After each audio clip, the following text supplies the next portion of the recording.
Hello, YouTubers! Welcome to Big Buddha is Watching. I'm Big Buddha, and finally, we're at the end of the Red Dwarf marathon, at least for the TV reviews. This is going to be my the 13th video in 6 weeks I've done on Red Dwarf. I really need to get back to talking about something other than Red Dwarf, anything that isn't Red Dwarf related. I have said in previous reviews I do have ideas for more videos, more reviews I could do. I've got at least 6 more that I could do, but I do intend to do them, but I'm going to hold off for the moment. Just so we don't get fatigued, we've had series 12, and so I've been doing these reviews really in tandem with them, series by series reviews in conjunction with initial thoughts on the new series and the episodes involved. I do intend to add to this Red Dwarf playlist in the future, but when I get round to doing that, I don't know, maybe the same time I get around to doing the Lord of the Rings reviews that I keep promising. We'll see. So for now, this is going to be the final one, and from next week I'm going to start talking about things other than a Red Dwarf. So this video is basically going to be a look back on last year's Series 11, Red Dwarf 11, and also on my initial thoughts on Skipper, episode 12, so episode 6 of series 12. So if you want to see my initial thoughts on that, I've said in the previous reviews, cycle forward to the last 5 minutes, but I don't know. I want to talk a bit longer about that episode and my initial thoughts on series 12 as a whole, so it might be more than 5 minutes that I dedicate to that. We'll see. So with that in mind, let's plough straight in and look at series 11, which, I mean, not a lot really I can say on the background of this one. It's not really, it's difficult to call this a retrospective review, as this was only broadcast on Dave last year, 2016. It was the first series in 4 years. Doug Naylor went away and spent 4 years writing 12 episodes. He shot series 11 and 12 back to back, sort of tangentially with each other. Series 11 was shot in one block, so the actual episodes were all shot in one block. So it was technically, series 11 was shot all together. Series 12 was shot together in, I think in and around Christmas 2015. So series 11 shot Christmas 2015, series 12 shot sort of January 2016. The only real difference between I'd say these new episodes in series 12 was the fact that because of all the production values and production problems, that they had shooting series 10, which I sort of briefly glossed over in my series 10 review. But if you really want a full account of what went wrong, watch the behind the scenes making of series 10.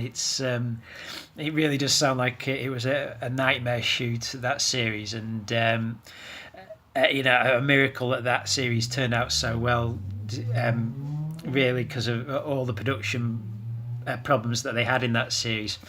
Series 11 and 12, Grant Naylor actually produced in conjunction with Baby Cow Productions. Baby Cow is Steve Coogan and Henry Normal's production company. I'm not sure if Steve Coogan still has any sort of partnership or working relationship with Baby Cow now. I think because Henry Normal, his former writing partner, who wrote a lot of Steve Coogan's early stuff, his stand-up characters, Pauline Calf, and wrote a very good comedy writer. Wrote on the early series of the royal family as well. Very good at witty one-liners. But he has a co-producer credit on both series 11 and 12, and having this production company, an experienced production company who are used to getting a lot of sitcoms off the ground, meant that with this series, Doug Naylor didn't have the problems that he had in series 10. He was able just to concentrate on the writing and the directing, and putting the actual shows together was left over to the production side of it. So it sounds like it was far more of a dream job for him, and indeed that I'd say the production values on 11 and 12 are better than 10. If only because they actually managed to get a location budget this time around, and so you get some outside broadcast stuff. They were able to go in back to the fun locations, namely the abandoned industrial workhouses that instantly spell science fiction. Which is a great fun to see, and a welcome return to Red Dwarf.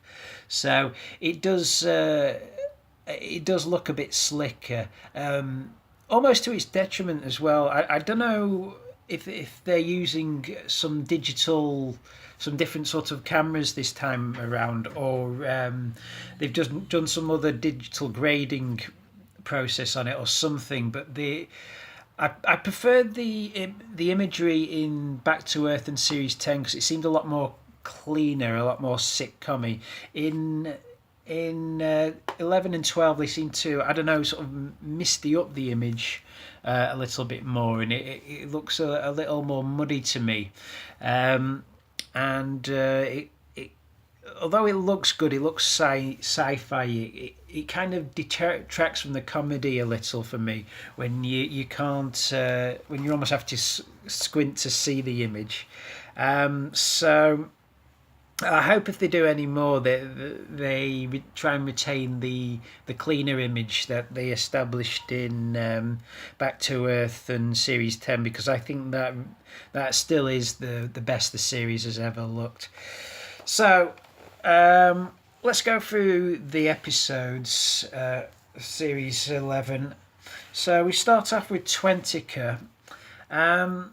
I felt this was an odd choice for a season opener. I kind of see why they did it, because it's really a sort of crew going on an adventure story. Very bog standard. Missing this time around, as I mentioned in Series 10, is the A plot and the B plot. These episodes seem to be all A plot, and this Twentica is very much an A plot story. It's strange though that they started on a cruise story, whereas I think what I really liked about Series 10 is it felt much more character focused, because they started on a Rimmer story and then a Lister story, and went through like that. And there are 4 good character episodes, but they're sort of bumped to the end of the series. So Twentica really feels like it would have worked better as a series closer, really, than a series opener. The plot is that the dwarfers arrive back on Earth again. They follow some simulants through a time slip. The time slip means that the simulants arrive back on Earth a generation before, and basically subjugate the human race and ban technology. So you get this it's a very convoluted idea, if you ask me, because they arrive on Earth and it's 1952, but it's more like the 20s, because the society really hasn't moved on since the 20s, and it's the 20s America as well. So they're essentially in a sort of Al Capone era time zone. The big joke is that technology's been banned, so it goes underground. So they go at one point they all get the 20s costumes on, and they go into a speakeasy, but it's a speakeasy where science is practiced rather than booze drinking. And when the police come to raid the place, the tables are flipped and it turns back into a bar, and they're not doing science. Ha ha ha! Yeah, it just. I think the issue I have with this episode is I didn't find the central idea that funny. You know, it was kind of. It would make a good Star Trek episode maybe, but it didn't. And it really suggests itself to comedy, if you ask me. The a few of the opening gags as well are a little cringy, and you get Kevin Eldon turning up in this. Where Kevin Eldon is kind of the unsung hero of British comedy. He's been in every great British comedy of the past 20 years, and he's always absolutely hysterical. And yet only culty comedy fans like myself know who he is. But he was born to play a simulant in this, and he plays it to perfection. So I'll give it that. But yeah. Besides that, I'd say it could be one of my least favourite episodes. Really, it didn't get off to a great start, if you ask me. Series 11. Episode 2 is Samsara. Samsara is a slight improvement over Twentica. Again, it's another. But it's still one I have issues with. Again, it's another crew on an adventure story. Again, the thing I more admire this episode rather than enjoy it, if you ask me. Because it does try and do something a little different in this one, which they've never done before. Which is you have the crew story, but then you have a flashback to they're basically on a ship that's crashed under the ocean, and they have to discover what's going on. And then as they discover what happened to the crew and why it crashed into the ocean, they keep flashing back to when the crew was alive. So you basically get the Red Dwarf's story parallel with a flashback story. So that was a sort of new, novel and approach to Red Dwarf storytelling that you hadn't really seen before. Something that Red Dwarf hasn't really done before, which is try and be a bit postmodern.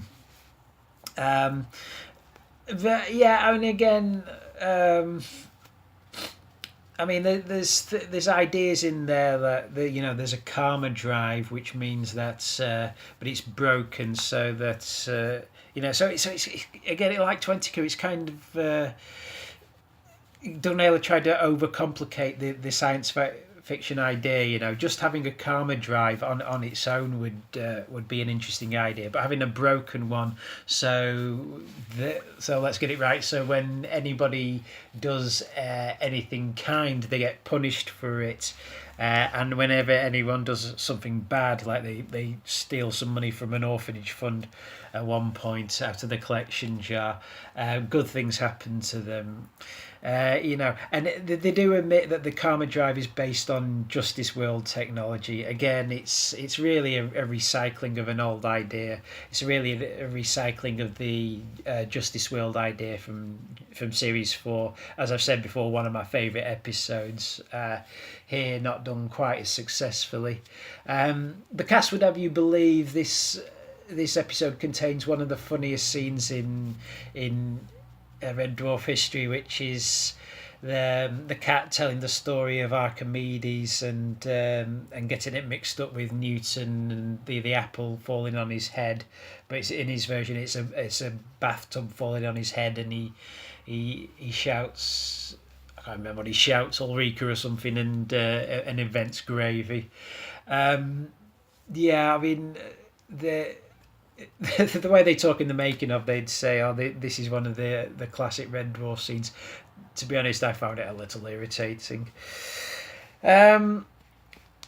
Episode 3 is Give and Take. I think this is really the first sort of character-centric episode that you get in this series. This is a Lister story. So some neat ideas in this. Lister wakes up. He thinks he's hungover. They go to a research centre and they find is this the one with Snacky in? Yes. They find a snack dispenser, but they mistake it for a psycho analyst droid, or an intelligent, a robot that's more intelligent than it is. So they bring it back on board Red Dwarf. There's also a very scary villain in this. A very scary opening. Got something almost reminiscent of the opening moments of Quarantine. So I liked those moments, and I thought this was an engaging plot with Lister discovering that his kidney is missing, and then them going back in time and having to steal his own kidney from 2 days before. It was a fun little idea, and there was some good bits with Rimmer getting into an argument with a lift in this episode, but this episode and the next one, I don't know if they ran out of time really, because there's certainly nothing in the deleted scenes to suggest this, but they both end very abruptly. Officer Rimmer ends extremely abruptly, and Give and Take kind of ends on a joke that Rimmer shooting in the lift, which is kind of so abrupt when it goes to the credits that you almost don't have time to laugh slightly. Episode 4 is Officer Rimmer. This is where the series got. I started to enjoy the series really in episodes 4 and 5. It's always episode 4 with me, so maybe it's just me. Well, all reviews are a personal opinion, aren't they? So, Officer Rimmer is well, as the title suggests, finally becoming an officer. He gets appointed by an officer by an old it's not Starfleet, the old JMC officer who's brought back to life, but he's not a clone, but he's kind of like a photocopy that comes to life. Apparently this was a thing at some point, but there's some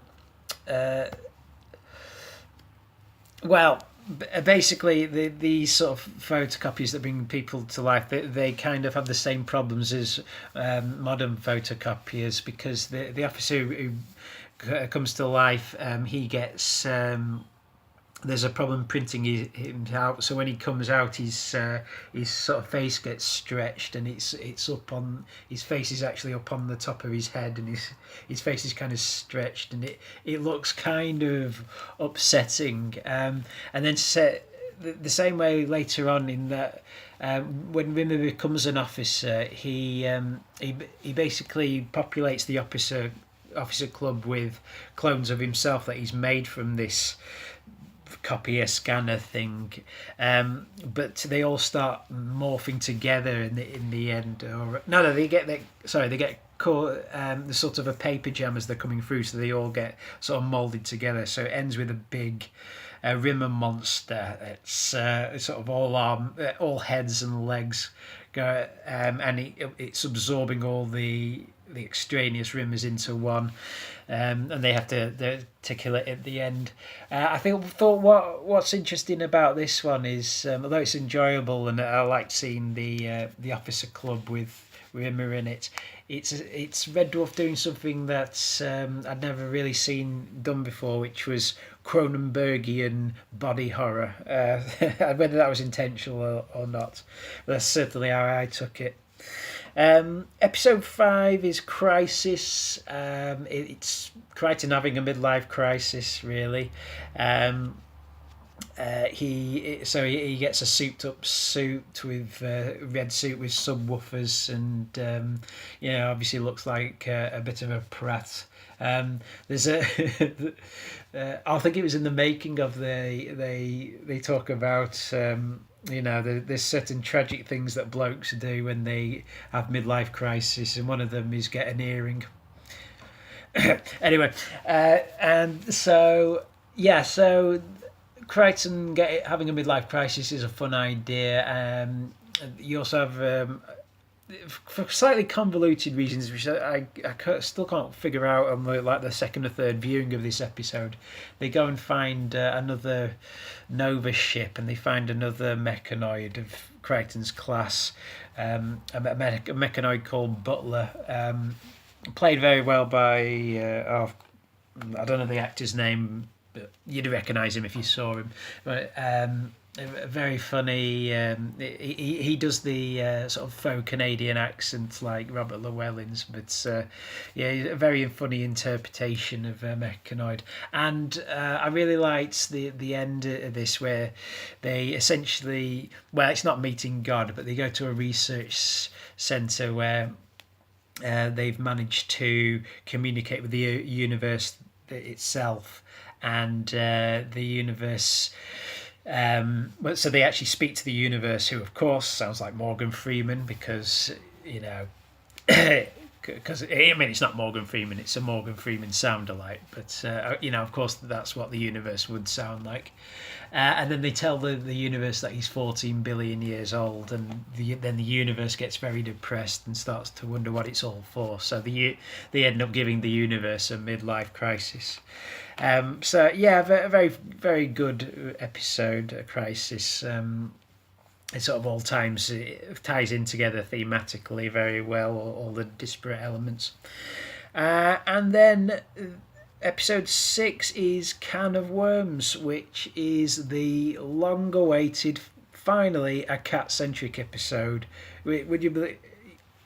Double check if you want, and prove me wrong on this, but I'm fairly certain this is the first cat-centric episode we've ever had. I don't know why this is the case, but it is the case. It addresses the fact that it's never really been alluded to before, but it's obviously always been there. That the cat has obviously never had sex, just because he's never. Well, he has come into contact with females in the past, but he's never really got his end away. He does sort of in this one. He meets up with a female cat, but but of course it turns out to be a polymorph. Recycle. And he gets the cat pregnant, which I guess is an original idea. My favourite moment in this one is the cat saying, "It still counts. It still counts." I think most blokes have said that at some point about some awkward sexual experience. Not.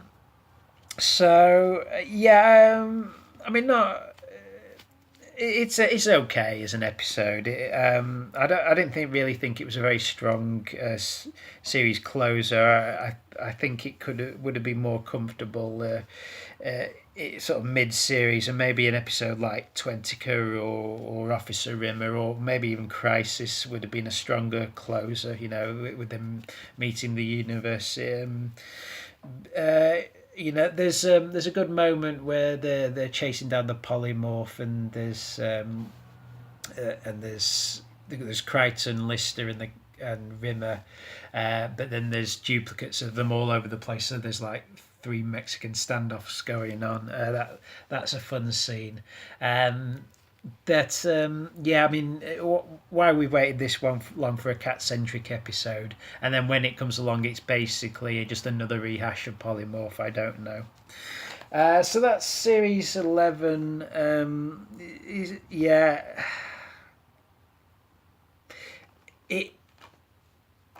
It's my least favourite series. I'm sad to say, and I will briefly get back onto it in a second after I've talked about Skipper, because I really want to mention Skipper because just because I don't really want to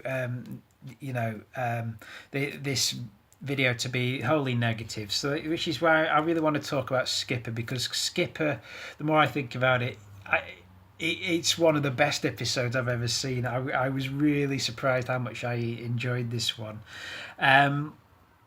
It There are some slightly cringy gags in this earlier on, and that's my only negative I'm going to say about this. But that's I think that's really par for the course now. Really, with Red Dwarf, the jokes do feel a little dated and cringy, but once you get them out of the way, then. You get into one of the best episodes I've seen in a long, long time. I'll just go through my notes that I jotted down last night. First thing I put was "few no Ace Rimmer." I really thought Skipper being Ace's catchphrase, that this would be an Ace Rimmer episode, and indeed, knowing that this was the plot was of Rimmer basically going dimension hopping, I thought there was easily going to be an Ace Rimmer cameo crowbarred in there somewhere. Maybe there is in deleted scenes and they thought better of it. I don't know. So no Ace Rimmer, and I mean, if there was, they'd probably still have to they'd have to address the complicated reason of why Rimmer isn't the new Ace and what happened there, or which version of Rimmer this actually is in Series 12. It was a love letter to the fans, as I suspected last week, but it was a really good story. It wasn't, and I wouldn't expect anything else from Doug Naylor, really.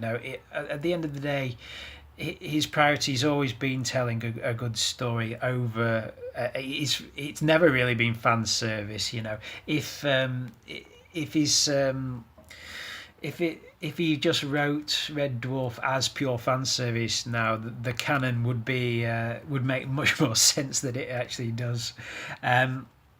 So that props up to this for being such a good story, and so well structured as well. The different. So the first half before. Rimmer goes dimension hopping. You get this. The first half of the episode really deals with Rimmer. The whole crew dealing with the skipper drive, which is malfunctioning, and you get this very imaginative section, which kind of reminded me a little of a White Hole. That's what I liked about this episode. It felt like vintage Red Dwarf easily. It felt like, quality wise, it felt like it was something from season 4 era. Here you get the malfunctioning skipper drive, which basically postulates on the theory that every decision that we make, the opposite decision is played out in another reality, or creates another reality, and the crew get to experience the opposite reality. So every decision they make, the opposite decision is then. It then cuts to them having played out the opposite decision. Sounds convoluted, but it really worked, and it really felt like one of the best ideas for an episode that they've had in a long time. And so you get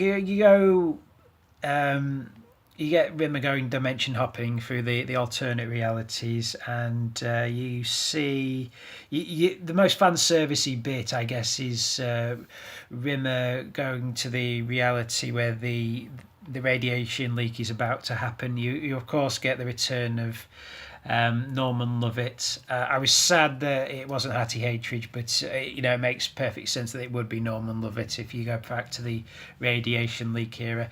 I love seeing Rimmer in the old uniform with the old metallic H from the first time since season 2, and a great surprise to see the Mac MacDonald cameo as Captain Hollister. Loved the other realities. I loved Plummy Rimmer, which was actually a holdover idea from Series 8. They tried to do that with the Mirror Universe in there, but they couldn't fit it in. But that was going to be listed as alternate character in Series 8. It was... I think they cut it for time, but he did it so well that it finally got its day in as an episode idea or a segment idea in this episode. I loved Mr. Rat instead of Mr. Cat. Mr. Rat, he was just hilarious. And I loved the bunk room coming back, the original bunk room. They even got the original duvet covers from season 1. So it looked... they brought it back in Series 8, but it looks so much better than it did in Series 8 and in Series 1 and 2, of course, because it looked like it did in Series 1 and 2. The only difference is that it didn't look like a cardboard set. It looked, for the first time, how it was always meant to look. It looked metallic. It looked like it was the part of a submarine. And, if this is the final episode that they ever do, it's kind of perfect because it ended on a beautiful scene of... Well, that ended, but... you got a beautiful scene at the end of them looking out of Rimmer and List looking out of the porthole in the original bunk room, and they're back at Earth. But I won't spoil it for how the show ends. But Earth kind of sort of makes an appearance in this episode. So what have I put here? Series 12 has had some very weak episodes, as did Series 11. There was probably a strong 6-parter in here. I genuinely love Skipper, though. Yeah, absolutely. I think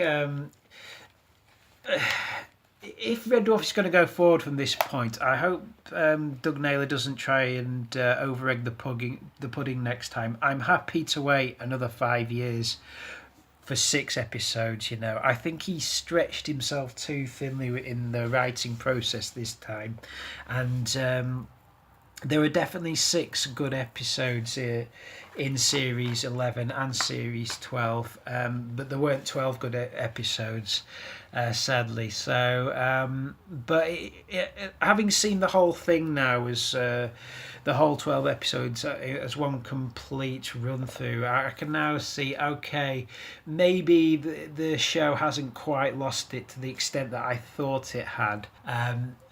It's just that they spread themselves too thinly, and I really hope that they next time around they bring it down. They try and hone it in and really try and concentrate on creating the best six half hours that they can. So there you go, folks. That's my all my Red Dwarf reviews done, and I will just leave you with this.